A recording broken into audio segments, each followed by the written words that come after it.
विश्वेशं विष्णुदेवं च वागीशां विघ्ननाशकं विज्ञानदायिनी नत्वा स्तोत्रपाठं समाचरेत्। श्रीपुष्पदन्तुवाच महिम्नः पारं ते परमविदुषो यद् सदृशे स्तुतिर्ब्रह्मादीनामपि तद्वसन्नास्त्वयि गिरे।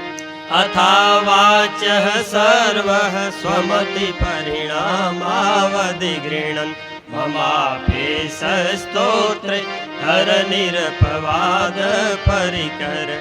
अतीतपन्थानं तव च महिमा वाङ्मनशयो रतद्व्यावृत्यायं चकितमभिधत्ते श्रुतिरपि।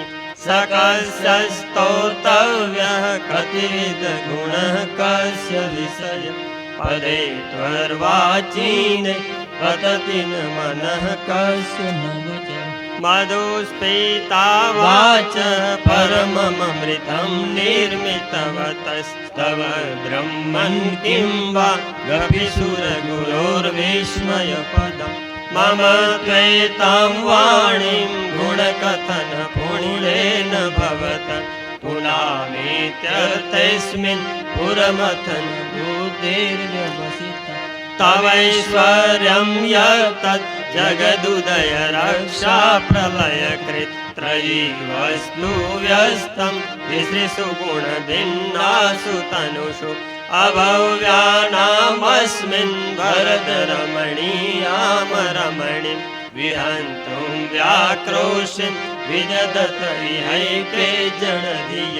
किमिह किं काय स खलु किमुपायस्त्रिभुवनं किमाधारो दाता सृजति किमुपादानैति च।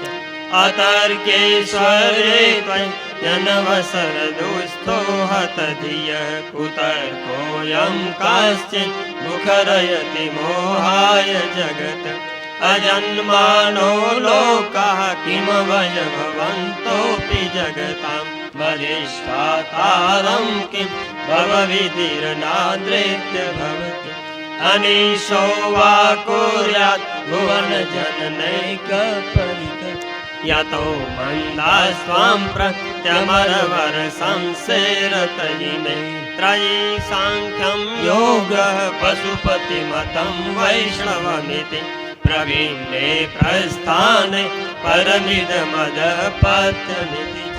रुचीनां वैचित्र्यं ऋजुकुटिलनानापतजुषां नृणामेको गम्यस्त्वमसि पयुषां वर्णभयि।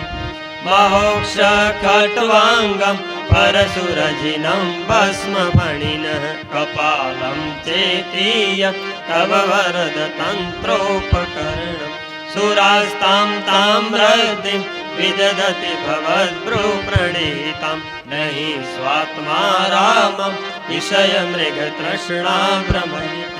ध्रुवं कश्चित् सर्वं सकलमपरस्त्वध्रुवमिदं परो द्रव्याद्रव्ये जगति गदति व्यस्तविषये। समस्तेऽप्येतस्मिन् पुरमथनतैर्विस्मितैव सुवञ्जीर्वैर्मित्वं न खलु ननु दृष्टा मुखरता। तवैश्वर्यं यत्न यदुपरि विरिञ्चिर्हरिरदः परीक्षेतु याता वनलमनलस्कन्दवपुषा। ततो भक्तिश्रद्धा वरगुरुगृणद्भ्यं गिरिशयत् स्वयं त्वस्तेताभ्यं तव किमनुवृत्तिर्न फलति। अयत्नादापाद्य त्रिभुवनमवैरव्यतिकरं दशास्यो यद्बाहु न भृतरणकण्डोपरवसान्। शिरः पद्मश्रेणी रचितचरणाम्भोरुहबले शिरायास्त्वद्भक्ते त्रिपुरहर विस्फूर्जितमिदम्।